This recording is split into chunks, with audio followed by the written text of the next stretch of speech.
Hi friends, അപ്പം ഞാനിന്ന് വന്നിരിക്കുന്നത് ബട്ടർ ബീൻസ് വെച്ചിട്ടുള്ളൊരു റെസിപ്പിയാണേ.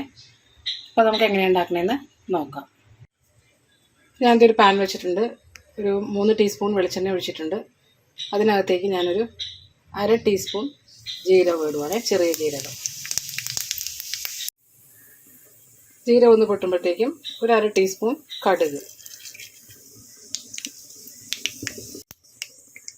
അതൊന്ന് പൊട്ടിക്കഴിയുമ്പോഴത്തേക്കും ഒരു ടേബിൾ സ്പൂൺ വെളുത്തുള്ളി ചെറുതായിട്ട് അരിഞ്ഞതാണ് കേട്ടോ.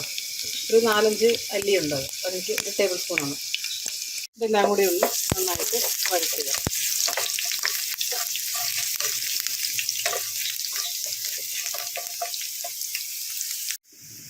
ഇതിനകത്തേക്കൊരു 1/2 സവാളയാട്ടോ, വലിയ സവാളയാണ്, അതുകൊണ്ട് ഒരു 1/2 ഭാഗമേ ഞാൻ എടുത്തിട്ടുള്ളൂ.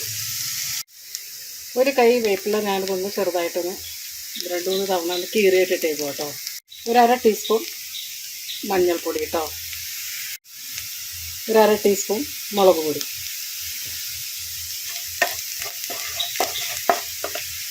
ഇതിനകത്തേക്ക് ഞാൻ അരിഞ്ഞ് വെച്ച ബീൻസ് ഇടുവാണേ. 1/4 കിലോ കേട്ടോ, അല്ല 300 ഗ്രാം. ഒരു ടീസ്പൂൺ ഉപ്പിടുന്നുണ്ട് കേട്ടോ. ഇതാണ്ട് സിമ്മിലാക്കിയിട്ട് ഇതൊരു 5 മിനിറ്റ് നേരത്തേക്ക് ഞാനൊന്ന് മൂടി വെക്കാം കേട്ടോ. ബീൻസ് ഒന്ന് വേവാൻ വേണ്ടിയിട്ടാണേ. ഇതൊന്ന് തുറന്ന് നോക്കുവാണ്. ഞാൻ നേരത്തെ ഒന്ന് ഇളക്കിപ്പൊത്തി ഒന്നും കൂടെ വെച്ചായിരുന്നു കേട്ടോ. അപ്പോൾ ഇച്ചിരി ഉപ്പ് കുറവായിരുന്നു, അപ്പോൾ ഞാനത് ഉപ്പ് കുറച്ച് കൂടെ ഉപ്പിട്ട് കൊടുത്തു. ഒരു 1/4 ടീസ്പൂൺ.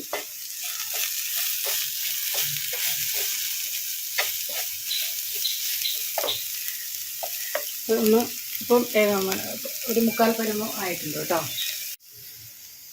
ഒരു ചെറിയ മുറി തേങ്ങ വളരെ ചെറുതായിട്ട് മിക്സിയിലൊന്ന് അടിച്ചെടുത്തിട്ടുണ്ട്. കുനുകുനാ ചെറുതാണേ. ഇതൊന്ന് നന്നായിട്ടൊന്ന് മിക്സ് ചെയ്യട്ടെ കേട്ടോ. അങ്ങനെ ബീൻസിൻ്റെ തോരൻ റെഡി ആയിട്ടുണ്ട്. ഇത് ഞാനിത് ഇറക്കാൻ പോവാണേ. ഇത് സെർവിങ് ബൗളിലേക്ക് ഇട്ട് കഴിഞ്ഞിട്ട് കാണിക്കാം. ഓക്കെ. അപ്പോൾ ഞാനത് ബീൻസിൻ്റെ തോരൻ ഒരു ബൗളിലേക്ക് സെർവ് ചെയ്തിട്ടുണ്ട് കേട്ടോ. നല്ല ടേസ്റ്റാട്ടോ ഇത്. അരിഞ്ഞെടുക്കുന്ന ഒരു ഇത്തിരി ബുദ്ധിമുട്ട് മാത്രമേ ഉള്ളൂ. വളരെ കുനുകുനാ അരിഞ്ഞെടുക്കണമല്ലോ.